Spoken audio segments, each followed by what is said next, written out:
Good day everyone. Hapon na. So, medyo natapos na natin yung ating kulungan. So, yun na siya.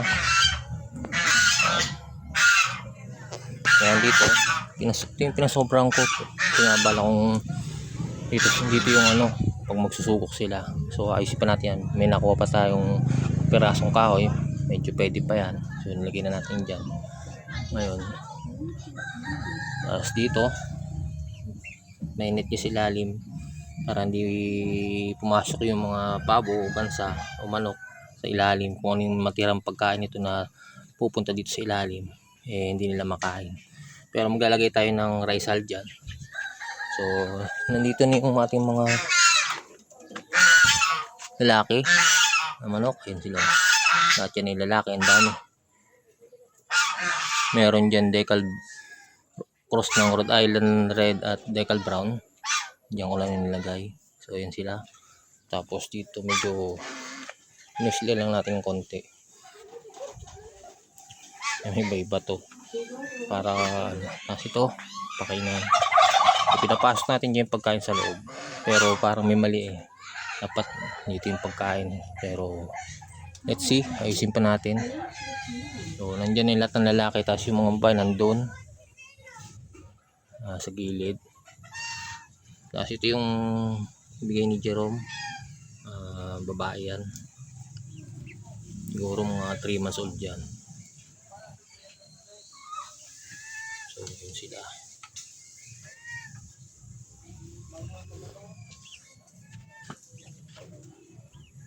So yun yung status ng ating kulungan.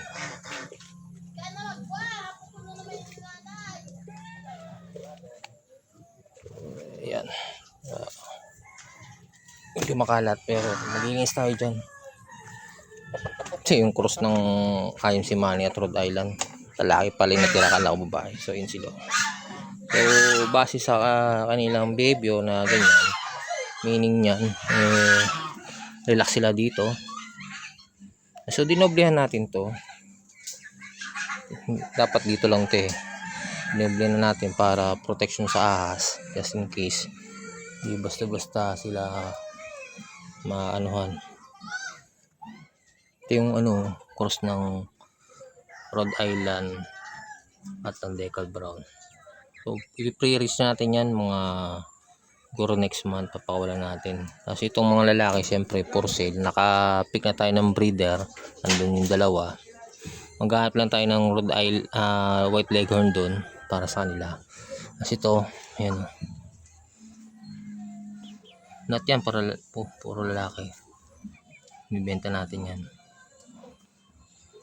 So sa paglipat ng itong mga manok natin na cross ng Rhode Island White at White Leghorn, ang ginawa agad natin nagbigay tayo ng Bitmen Pro para sa kanilang anti-stress. Kasi na-stress yung mga yan unang-una na na-experience ng stress yung pagdadakip natin sa kanila, tapos paglilipat dito.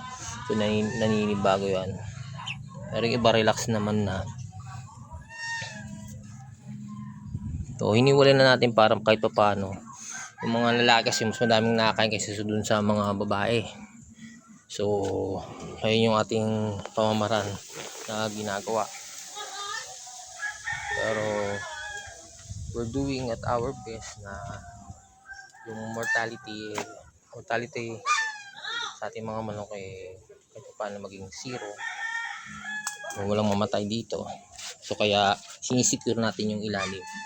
Kasi may possible na yung mga manok, kansa o pabo pumunta dito sa ilalim, tapos syempre kumakain sila. So baka tukay-tukain yung kanilang mga paa.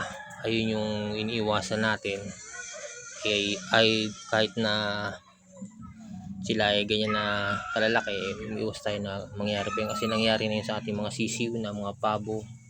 So talagang naputol yung mga nila, kasi nga yung mga manok din na nakawala mga panabong din yun, mga lalaki pa, so na tuka-tuka. So ayaw na natin mangyari pa yun uli. So ayan, komportable sila dito. Iba yan. Dito lang dinobo natin kasi nasa ano to. Tapos haharangan natin dito. Tatanim natin dito yung kamatis. Subukan natin dito itanim yung kamatis. May tanim tayong ano. Ito pa nangingit. So, madami pang kalat. Ang dami nating ayusin. Si Bonbon ata.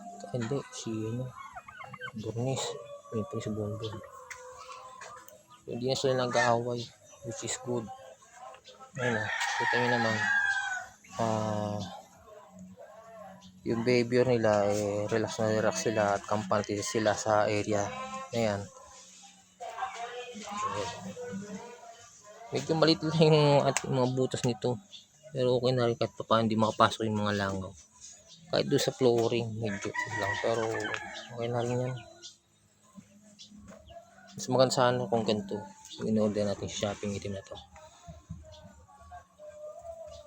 So ayan, tapos mamaya sasabit natin yung ilaw dito. Ito. Yan, nilagay natin. Alternate, ano lang, check natin kung anong ano, para malaman natin yung mali at nalaman na natin. So, yan yung itsura ng ating bagong kulungan.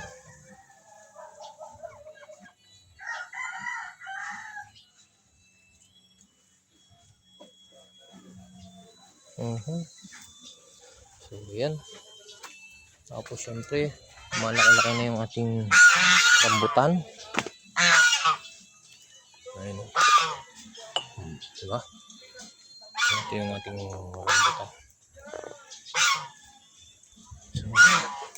So, yun yung ating ginagawa. Rambutan natin. Meron na rin bunga sa taas. Tapos yung ating kawayan. Ito, magbabawas tayo ng mulberry.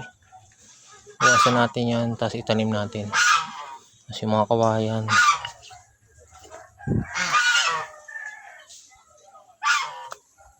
So, ayan. Ito may bunga uli, oh.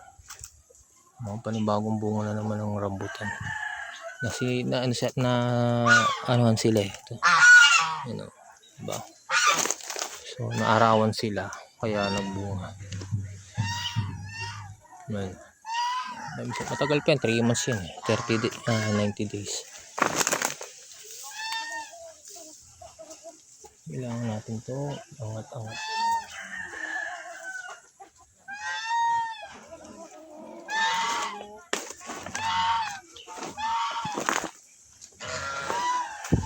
Ating pinas na namin. Masunis nandito.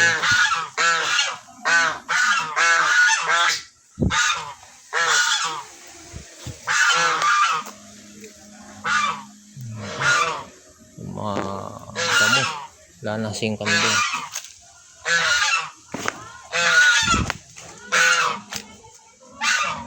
So, ayun. Yung update sa ating mga alagang Rhode Island White at ng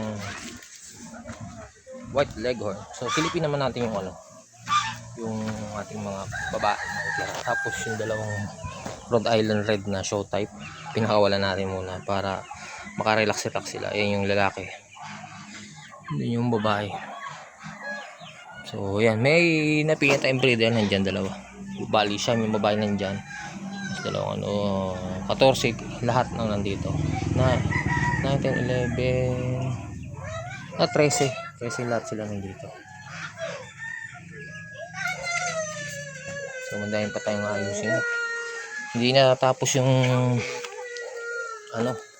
pag-aayos ng mga kulungan. Dati nakontento na ako kung anong meron ng kulungan, pero eventually pag may imano ka, ang dami kang makikitang tawag dito, pros and cons.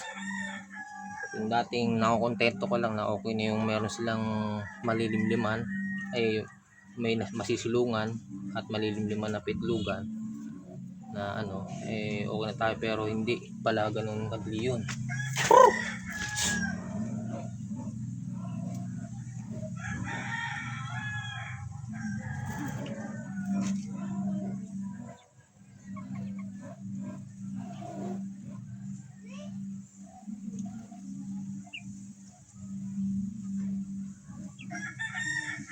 So, yun lang. Don't forget to like, share, and subscribe.